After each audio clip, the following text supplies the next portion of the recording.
Now, Cameron, you've got stuck into the United Nations in your column this week. You say that it's time Australia recognise the need to unhitch our future security from the United Nations and instead embrace our true friends and allies.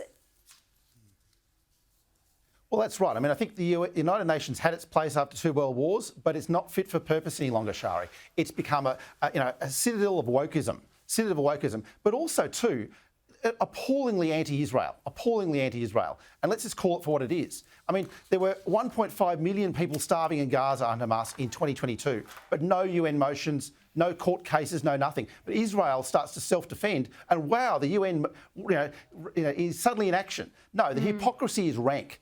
And they've done nothing in Ukraine, nothing to stop China aggression in the South China Sea, nothing to stop the Middle Eastern problems. They moved a motion against Iran. Well, it took Israel and the US to bomb them to actually stop that nuclear threat. Yeah, so the UN is utterly irrelevant, other than being, as I said in my column, a circle jerk of NGOs, hangers-on and a few diplomats who think they're still relevant at the UN General Assembly. I'd say also, I don't know why we keep turning up just to be lashed. And every time we have one of these meetings, particularly on energy or climate change, Australia is isolated and told that our coal exports are a major contributor to what is going on with global temperatures. Now, it's simply not the case. What we burn here and what we export is not. China is, and the UN picks and chooses which issue it goes after. It's been terribly unfair on Israel, but also at the same time leaving out, there's been atrocities occurring across the globe that it hasn't said a word about. So I think we can give them a miss, in my view. And played no role in the current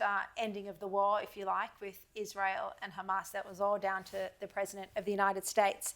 Now, let's have a look at this report card on the Prime Minister. Now, the Centre for Public Integrity has given Albanese an F on transparency, an F for fail. And it says the government has failed on 6 of 7 key fields, including secrecy, jobs for mates, and reining in lobbyists. Now, Cameron, you get to see how the government operates up close. Would you agree with this assessment that it's a fail? Oh, look, I think it is. And let me speak on the issue of lobbyists. I mean, there are people who are campaigning for Albanese who are lobbyists. There are people who are doing selfies and paying for cash for access as lobbyists with Albanese. I mean, it's a rotten show.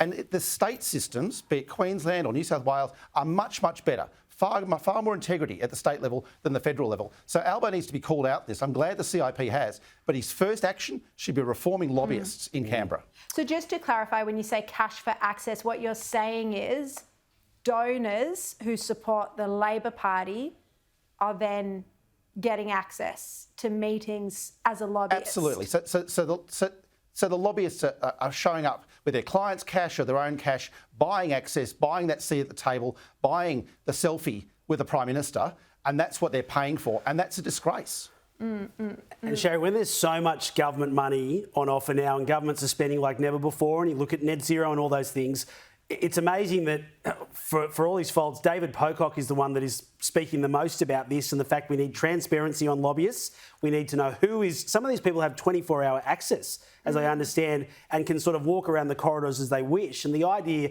of a lot of money at stake is the kind of thing that we need some transparency on. Albanese promised to do something about this. I might add that this report card is done by a group that boasts former judges and corruption busters on its board. So it's a very reputable organisation.